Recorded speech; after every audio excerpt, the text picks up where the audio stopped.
জীবনে সব কিছু সুন্দর, জানো তো।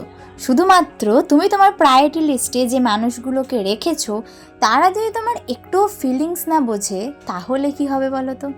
তুমি কেন কষ্ট পেলে, তোমার কোন কথাটা খারাপ লাগলো, কোন কথাটা তোমার আয়ত্তের মধ্যে এলো না, সেটা যদি তারা নাই বুঝলো, তাহলে তোমার প্রায়োরিটি লিস্টে তাদের জায়গাটা দেওয়া কি খুব ইম্পর্টেন্ট?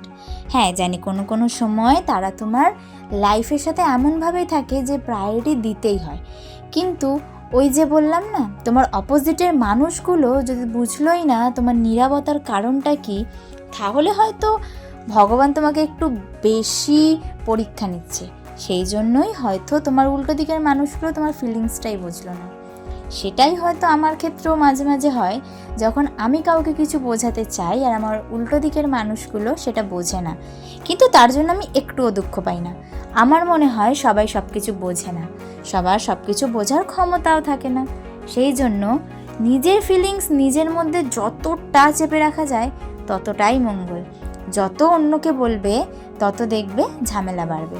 আমার মনে হয় নিজের যত অনুভূতি নিজের মধ্যে রাখাই সব থেকে বেশি শ্রেয়। তোমাদের কার কার মনে হয় বলো তো, ফিলিংস নিজের মধ্যে রাখাই বেশি ভালো?